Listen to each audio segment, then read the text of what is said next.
Assalamualaikum warahmatullahi wabarakatuh. Di video kali ini saya akan mentutorialkan cara mengganti seal shock yang bocor di motor Vixen R.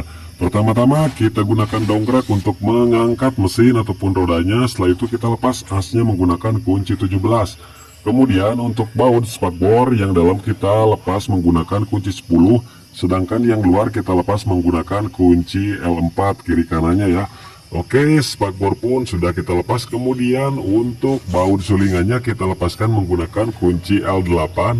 Dan bottom shocknya sudah bisa kita lepas. Di bawah sulingan ada semacam aluminium yang kerucut seperti itu ya. Kemudian tinggal kita lepas baut segitiganya, yang bawah menggunakan kunci 14, yang atas menggunakan kunci L6. Jangan dilepas dulu ya, kita buka untuk tutup shocknya menggunakan gagang shock seperti ini. Kita kencangkan dulu ya baut segitiga yang bawah. Setelah kendor baru kita lepaskan untuk asoknya. Tinggal kita buka bagian tutupnya seperti ini menggunakan gagang shock. Nah, di sini ada bagian pipa, kemudian ada ring, kemudian ada fair. Nah, untuk bawaan pabrik motor Vixen itu semuanya yang renggang itu disimpan di bagian bawah ya, sedangkan yang rapat disimpan di atas. Kemudian tinggal kita lepas seal debunya, kemudian penguncinya kita lepas menggunakan obeng min. Kemudian seal shocknya kita lepas menggunakan alat khusus, beberapa detik pun sudah terlepas. Oke, tinggal kita bersihkan semua komponennya menggunakan bensin. Apabila teman-teman ragu supaya catnya nggak luntur, teman-teman bisa gunakan air sabun saja. Namun kan ini untuk asoknya catnya itu masih yang original, jadi nggak bakalan luntur kalau kita cuci menggunakan bensin. Kalau misalkan teman-teman ragu, silahkan cucinya menggunakan sabun ataupun dilap saja. Soalnya kan ini banyak olinya ya teman-teman, karena udah didiemin lama banget nggak diperbaiki, jadinya olinya ke bottomnya itu banyak, kotoran-kotorannya nempel. Oke, semua komponen-komponennya kita bersihkan ya teman-teman sampai hilang untuk bagian-bagian olinya. Setelah kita cuci menggunakan bensin, kita diamkan kurang lebih 10 menit ataupun bisa kita lap supaya bensin ataupun bahan bakarnya menghilang.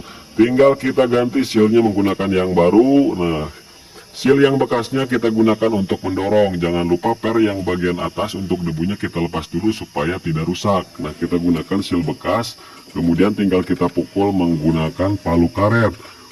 Mau pakai palu besi juga nggak apa-apa, asalkan kita hati-hati. Tinggal kita pasang per kecil ya, ini untuk menahan debu supaya nggak masuk. Kemudian pasang sebinya sampai pas di sela-selanya ya. Oke, setelah pas tinggal kita pasang seal debunya. Kalau misalkan seal debunya rusak tinggal diganti saja. Kemudian kita pasang bagian sulingannya. Nah, dan untuk sulingan motor Vixen itu bisa kita tahan menggunakan mur 17 ya. Kemudian pasang per sulingannya seperti ini. Nah, supaya nggak mutar saya tahan langsung ya, alat buatan sendiri seperti ini. Kemudian di sini ada semacam aluminium yang kerucut seperti itu, kita pasangkan, jangan sampai lupa. Nah, kemudian tinggal kita pasang bagian bottom, kemudian bautnya ada ring tembaga, diperhatikan ya. Mau pakai lem, mau pakai seal tip itu bebas, tapi menurut saya kalau udah ada ring tembaganya sudah nggak bakalan bocor ya teman-teman. Kemudian tinggal kita tahan menggunakan as, kemudian kita kencangkan menggunakan kunci L8. Oke, setelah kencang tinggal kita pasang bagian per shocknya ya, yang renggang di bagian bawah, kemudian ring, kemudian pipa. Nah, setelah kita pasang seperti ini tinggal kita sediakan oli shocknya ya, mau yang ori, mau pakai oli shock apa saja boleh ya, tergantung selera teman-teman. Nah, di sini saya gunakan takaran oli shocknya 230 mili ya. Nah, yang ini kita ganti, dan yang sebelahnya, sebelah kanan nanti kita kuras ya. Kita ganti dua-duanya ya supaya seimbang. Kalau misalkan gak diganti dua-duanya takutnya ya berbeda ya untuk kekerasan ataupun kelembutannya. Jadi harus kita ganti dua-duanya ya oli shocknya. Caranya sama seperti tadi ya, cuman untuk di sebelah kanan itu kita harus membuka baut kaliper menggunakan kunci bintang T50. Oke, setelah kita isi untuk oli shocknya tinggal kita tutup lagi seperti ini. Kemudian setelah tertutup tinggal kita coba ya teman-teman. Nah, kita tekan-tekan seperti ini, dan ini pun sama seperti standar ya, lembut tuh, jaraknya seperti ini ya, kurang lebih ada 20 cm untuk jarak turunnya. Oke, tinggal kita pasang. Nah, kita kencangkan dulu di sini ya. Kenapa? Karena kita mau ngencangin bagian tutupnya supaya lebih mudah, supaya nggak bongkar bagian stang. Nah, kencangkan di sini. Kalau udah kencang, tinggal kita kendorkan, kemudian tinggal kita naikkan lagi.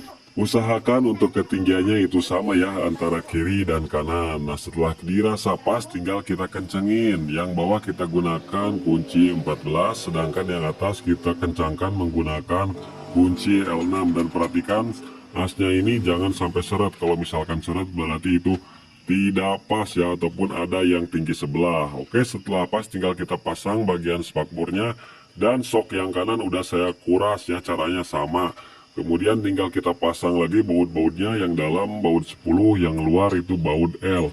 Oke, tinggal kita pasangkan rodanya. Perhatikan di roda itu ada bos ya, antara kiri dan kanan. Kemudian tinggal kita masukin seperti ini. Asnya kita masukin juga. Kemudian pasang murnya tinggal kita kencangkan. Tahan asnya menggunakan kunci 17 dan kita kencangkan juga menggunakan kunci 17 ya. Kalau misalkan tidak ditahan itu rawan mutar bagian asnya, jadi harus kita tahan. Oke, setelah kencang seperti ini tinggal kita tes ya, kita turunkan standar 2-nya. Nah, kemudian tinggal kita coba ya. Kita tekan-tekan seperti ini. Nah, dan hasilnya pun sempurna. Nah, jadi begitulah teman-teman, tutorialnya sangat mudah sekali kita pahami, mudah-mudahan bermanfaat.